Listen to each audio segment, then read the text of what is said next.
नमस्कार दोस्तों, आपका आर.एस. नर्सिंग कैरियर पॉइंट में फिर से स्वागत है।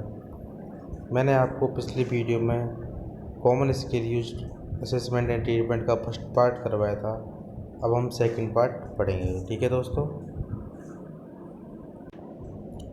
पार्ट सेकंड पढ़ने से पहले आप हमारे चैनल को सब्सक्राइब कर दीजिए, लाइक कर दीजिए और कमेंट करके बताइए कि जो मैंने वीडियो बनाई है वो कैसी है। ठीक है दोस्तों, तो स्टार्ट करते हैं। फिर आती है NIHSS स्केल। NIHS स्केल क्या होती है? ये क्या होती है? National Institute of Health Stroke Scale. कौन सी है? National Institute of Health Stroke Scale. नाम से पता कर रहा है। इस tool use to health care provider use की जाती है। Objectively quantity the impairment caused by stroke के पेशेंट होता है उसमें वाली नियांस स्केल यूज की जाती है। ठीक है दोस्तों, अब NIHS स्केल कैसी होती है? देखिए, इस तरीके की होती है NIHS स्केल। ठीक है दोस्तों, इसमें नंबरिंग की जाती है। नंबरिंग कैसे कि लेवल ऑफ कॉन्शियसनेस को 1 नंबर दिया, लेवल ऑफ उसमें क्वेश्चन किया अपन ने तो क्या उसने रेस्पॉन्स उसको 1 नंबर दिया। लेवल ऑफ कॉन्शियसनेस कमांड मतलब कोई भी उस चीज़ करने की लिखा उसने किस तरीके से की। फिर best gauge, visual field, facial palsy, इस तरीके से उसकी हम क्या करते हैं, पूरी स्ट्रोक का पेशेंट होता है उसमें पूरी नंबरिंग करते हैं। टोटल नंबर कितने देते हैं? 10। याद रखें, टोटल नंबर कितने देते हैं? 10। ठीक है दोस्तों, तो ये कौन सी निहास स्केल कौन सी हो गई? स्ट्रोक के पेशेंट किस में यूज करते हैं? स्ट्रोक के पेशेंट को यूज करते हैं निहास स्केल। ठीक है दोस्तों, उसके बाद आती है FLACC स्केल। फ्लैश स्केल क्या होती है? ठीक है दोस्तों, तो फ्लैश स्केल क्या होती है? F for face, leg activity, cry और काउंसलेबिलिटी स्केल। कहाँ यूज करते हैं? ये पेन को चिल्ड्रन होते हैं, बच्चे होते हैं, चिल्ड्रन 2 मंथ से लेके 7 ईयर के बच्चे होते हैं। 2 मंथ से कितने के? 7 ईयर के जो बच्चे होते हैं। ठीक है, उसमें जो क्या unable to communicate their pain, जो पेन को क्या नहीं कर पाते? कम्युनिकेट नहीं कर पाते उनमें ये वाली फ्लैश स्केल यूज की जाती है। ठीक है दोस्तों, किसमें? 2 मंथ से लेकर 7 ईयर के बच्चों में यूज की जाती है। पेन जो बच्चे मतलब कम्युनिकेट नहीं कर पाते, पेन के जी मुझे दर्द हो रहा है, उस वाले में FLACC स्केल यूज की जाती है। ठीक है, FLACC फुल फॉर्म क्या थी? फेस, लेग एक्टिविटी, क्राई और काउंसलेबिलिटी। ठीक है दोस्तों, अब देखते हैं इसका चार्ट कैसा होता है। इस तरीके का इसका चार्ट होता है FLACC स्केल का। ठीक है दोस्तों, अब देखो फेस है, अगर नो पर्टिकुलर एक्सप्रेशन और स्माइल है तो 0 नंबर देते हैं। अगर एक ग्रेमिस है तो 1 नंबर देते हैं। और फ्रॉन क्लीन जो है तो उसको 2 नंबर देते हैं। तो 5 चीज़ें करते हैं: फेस, लेग एक्टिविटी, क्राई, काउंसलेबिलिटी, और वो उसके हिसाब से उसके नंबरिंग दी जाती है। ये किसमें? ये वाली स्केल होती है फ्लैश स्केल। कहाँ पर यूज कर रहे थे फ्लैश स्केल को? चिल्ड्रन के अंदर यूज कर रहे थे। ठीक है दोस्तों,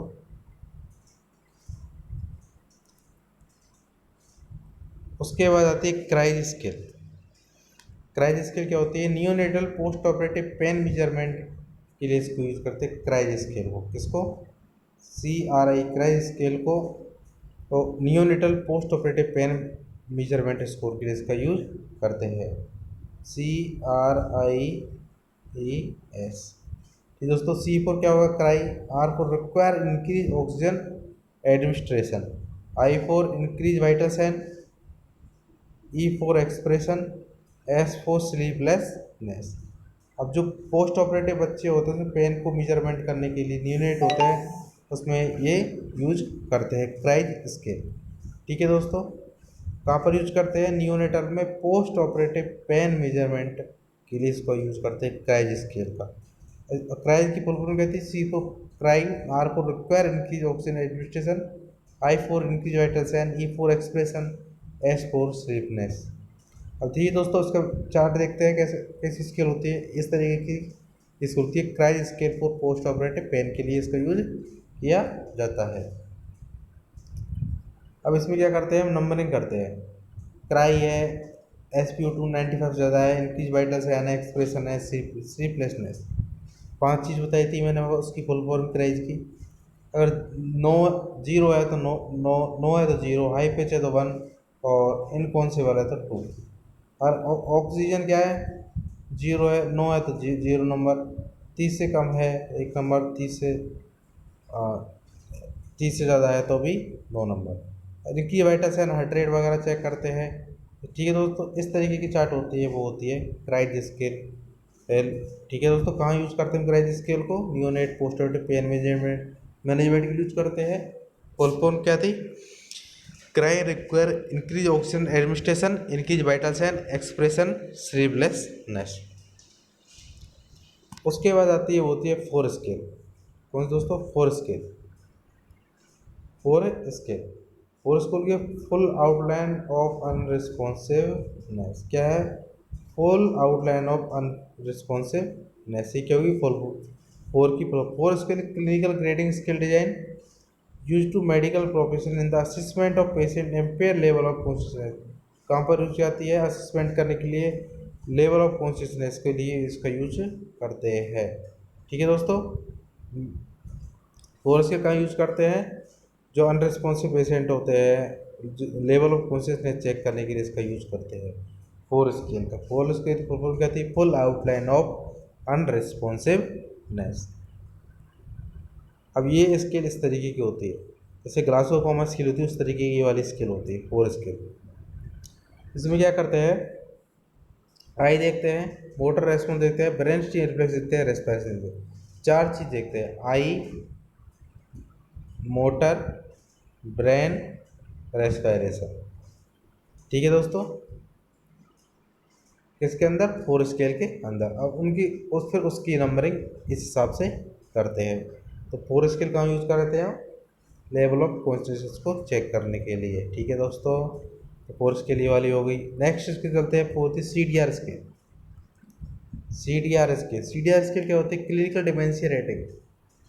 तो डिमेंशिया एक पेशेंट होते हैं उसमें इसमें इस CDR स्केल का यूज करते हैं। ये होती है कि न्यूमेरिक स्केल होती है use to quantity the severity of symptom of dementia.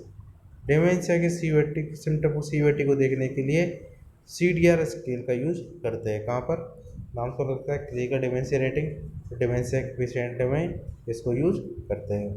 तो देखते हैं CDR स्केल कैसी होती है। इस तरीके की होती है, वो होती है CDR स्केल। अगर जीरो है, नंबरिंग इसमें इस तरीके से करते हैं। अगर जीरो नॉर्मल है तो जीरो, 0.54 से है तो क्वेश्चनेबल कॉग्निटिव इम्पेयरमेंट, 0.5 से 2.5 है तो क्वेश्चनेबल विद इम्पेयरमेंट, 3.0 से 4.0 तो वेरी माइल्ड डिमेंशिया, 4.5 से 9.0 है तो माइल्ड, 9.5 से 15.5 है तो मॉडरेट, सीवियर में 16 से 18 है सीवियर डिमेंशिया। ये बहुत बड़ी इंपॉर्टेंट चीज़ होती है ये वाली चारों। अगर 3 से 4 तो वेरी सीवियर, माइल्ड के अंदर रखेंगे, वेरी माइल्ड के अंदर। अगर इतना है तो वो माइल्ड के अंदर रखेंगे 4.5 से, मॉडरेट है तो इतना, सीवियर है तो इतना। तो इस तरीके का चार्ट होता है, वो कौन सा चार्ट होता है, CDR स्केल, जो डिमेंशिया एक पेशेंट में यूज किया जाता है। ठीक है दोस्तों, उसके बाद थी रास scale. RASS scale, RASS Richmond agitation and sedation scale. कौन सी, रिचमंड, इसकी फुल फॉर्म होगी Richmond agitation and sedation scale. इसका यूज करते हैं, validated reliable method to assess patient level of sedation in the ICU। जो ICU में जो पेशेंट होता है, मतलब intensive care unit, ICU full form होती है। जो पेशेंट ICU के अंदर उसके सेडिशन का लेवल चेक करने के लिए हम रास स्केल का यूज करते हैं। रास की फुल फॉर्म कहती है Richmond agitation and sedation scale. अब रास स्केल कैसी होती है, इस तरीके की स्केल होती है, वो होती है रास स्केल। उसको हम Richmond agitation and sedation scale इसकी फुल फॉर्म हो गई। उसके अंदर नंबरिंग करते +4 से -5 तक इसकी नंबरिंग होती है। ठीक है दोस्तों, ये हो गई कौन सी हमारी Richmond agitation and sedation scale. कहाँ यूज करते हैं? सेडेशन वाले आईसीयू के सेट आईसीयू में यूज करते हैं लेवल ऑफ सेडेशन देखने के लिए। ठीक है, तो फिर होती है Abbey pain scale. Abbey pain scale क्या होती है? Abbey pain scale standardized pain assessment होता है। Development demented non verbal patient के लिए इसको यूज करते हैं, किसकी? एबी पेन स्केल को। ठीक है, पेन के लिए इसका यूज करते हैं। एबी स्केल का यूज करें नॉन वर्बल पेशेंट के लिए, पेन को मेजरमेंट करने के लिए इसका यूज करते हैं। अब इस तरीके की जो स्केल होती है वो होती है एबी स्केल। मैं अब आपको बता देता हूँ उसको। नेम ऑफ पेशेंट वगैरह देखते हैं, डेट ऊपर फुल करते हैं, फिर यहाँ पर नंबरिंग करते हैं। जैसे फेशियल सेकंड पे देखो, फेशियल एक्सप्रेशन दे रखा है, लुकिंग टेंस, फ्रोनिंग, ग्रेमेसिंग, लुकिंग फ्राइडनेस। अगर एब्सेंट है 0, माइल्ड है 1, मॉडरेट है 2, सीवियर है 3। इस तरीके से इसकी हम क्या करते हैं? नंबरिंग करते हैं एबी पेन स्केल की। ठीक है दोस्तों, उसके बाद यहाँ जाते हैं। अगर 0 से 2 है तो नो पेन, 3 से 7 है तो माइल्ड, 8 से 13 है तो मॉडरेट, और जो 14+ है तो सीवियर। टोटल पेन स्कोर यहाँ से यहाँ लिखते हैं। ठीक है दोस्तों, ये कौन सी होगी हमारी एबी पेन स्केल? जो नॉर्मल पेशेंट होते हैं उसमें ये वाली यूज की जाती है। उसके बाद होती है एमएससी। ये एग्जाम के हिसाब से बहुत इंपॉर्टेंट है। इसका साइकेट्री का क्वेश्चन यहाँ से बहुत कई बार बनता है। कभी तो इसकी फुल फॉर्म पूछ लेते हैं। फुल फॉर्म होते हैं मिनी मेंटल स्टेटस एग्जाम। ठीक दोस्तों, इसमें 30 पॉइंट होते हैं। क्वेश्चन है widely used to cognitive function को चेक करने के लिए। याद रखना इसका दूसरा नाम क्या है? फॉल्स्टीन टेस्ट। एग्जाम में आने वाला बहुत इंपॉर्टेंट क्वेश्चन। इसको बोलते हैं फॉल्स्टीन टेस्ट बोलते हैं। स्कोर 24 और मोर ज़्यादा है तो क्या है? Normal cognition. 24 से 30 तक है तो क्या है? नॉर्मल। अगर इससे कम है तो प्रॉब्लम होती है। अब देखते हैं मिनी मेंटल स्टेटस एग्जाम कैसे करते हैं। इस तरीके का होता है, वो होता है मिनी मेंटल स्टेटस एग्जामिनेशन। यहाँ पर पेशेंट नेम वगैरह लिखते हैं, उसके बाद यहाँ से स्कोरिंग करते हैं। मैक्सिमम स्कोर 5 लेते हैं, टोटलिंग 30 होती है। ठीक है दोस्तों, what is the year, season, date of week, a month. फिर 5 नंबर इस तरीके से उसकी क्या करते हैं? हम नंबरिंग करते हैं। अब यहाँ पर देखते हैं स्टेज क्या होती है। यहाँ से सवाल बनता है कि जो मिनी मेंटल स्टेटस एग्जाम की स्टेज क्या होती है। अगर नॉर्मल है तो 27 से 30 या 26 से 30। अगर माइल्ड है तो 25 से 26 मान लो। माइल्ड से मॉडरेट है तो 10 से 24। मॉडरेट सीवियर है तो 6 to 9। वेरी सीवियर है तो 6 क्या वेरी सीवियर, यानी यही सवाल बनता है मिनी मेंटल स्टेटस एग्जामिनेशन का। ठीक है दोस्तों, इस तरीके से होती है मिनी मेंटल स्टेटस। कहाँ यूज करते हैं? कॉग्निटिव फंक्शन को चेक करने के लिए। टेस्ट का दूसरा नाम क्या है? फॉल्स्टीन टेस्ट। नेक्स्ट पे चलते हैं। फिर थे पांच की फुल फॉर्म क्या होती है दोस्तों? Positive and negative affect schedule. Positive and negative affect schedule होती है 5 की full form. It is self report questionnaire that consist of 2 10 item scale to measure both positive and negative affect. हम क्या करते हैं? नेगेटिव और पॉजिटिव इफेक्ट दोनों को इसके अंदर चेक करते हैं। किसके? 5 में नाम से मतलब पॉजिटिव एंड इफेक्ट शेड्यूल देखते हैं। ठीक है दोस्तों, और देखते हैं 5 स्केल कैसी होती है। इस तरीके की स्केल होती है 5 स्केल। यहाँ पर टर्म दे दिए, यहाँ पर टर्म दे देते हैं। टर्म दिए उसके बाद उसके पॉजिटिव इफेक्ट देखते हैं और उसके नेगेटिव इफेक्ट हम इसके अंदर देखते हैं। ठीक है दोस्तों, किसकी? 5 स्केल। 5 स्केल हम कहाँ यूज कर रहे थे? पॉजिटिव नेगेटिव इफेक्ट देखने के लिए। इस तरीके की स्केल होती है। तृतीय SOFA scale. SOFA score. SOFA score full form कहते हैं sequential organ failure assessment score. क्या है? Sequential organ failure assessment score. इसको दोस्तों इसके नाम देते हैं also known as sepsis related organ failure assessment score के नाम से आते। क्या है? Sepsis related organ failure assessment score. इसको पहले नाम से इसको जानते थे, लेकिन इस बार मॉडिफाई होके sequential organ failure assessment score हो गया।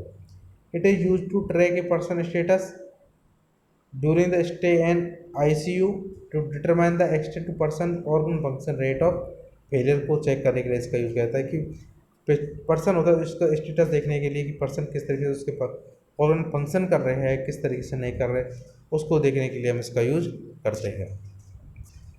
ठीक है दोस्तों, अब देखिए सोफा स्कोर कैसा होता है। इस तरीके का स्कोर होता है, वो होता है सोफा स्कोर। अब इसमें क्या करते हैं, रेस्पिरेशन चेक करते हैं, रेस्पिरेशन चेक करते हैं, platelet level, cardiovascular centre GCS score, renal creatinine level, सब कुछ इसके अंदर चेक करते हैं, फिर उसके हिसाब से हम इसकी नंबरिंग करते हैं।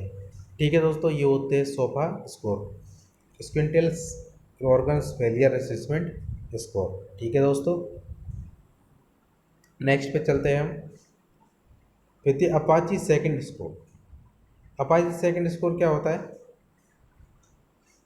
Acute physiology age chronic health evolution. क्या है, acute physiology age chronic health evolution. APACHE second score system is design to measure the severity of disease and patient admitted to the intensive care unit.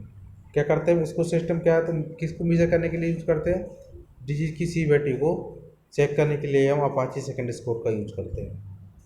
And patient admitted, तो patient कहाँ, वो ICU के अंदर। तो Apache second score देखते कैसा होता है, इस तरीके का स्कोर होता है Apache second score.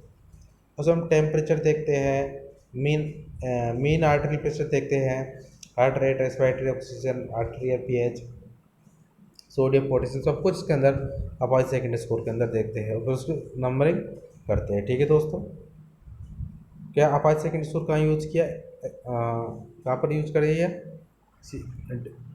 Major the severity of disease को चेक करने के लिए। तो पेशेंट कहाँ हो, ICU के अंदर हो। फुल फॉर्म कहते हैं अपाची सेकंड की, acute physiology age chronic health evolution. ठीक है दोस्तों, अब आने वाली वीडियो के लिए आपके लिए थैंक यू। अब आने वाली वीडियो में आपको मैं बढ़िया सा एक टॉपिक दूंगा। आने वाले वीडियो को देखने के लिए हमारे चैनल को सब्सक्राइब कीजिए और कमेंट जरूर कीजिए कि वीडियो कैसी लग रही है। ठीक है दोस्तों, थैंक यू।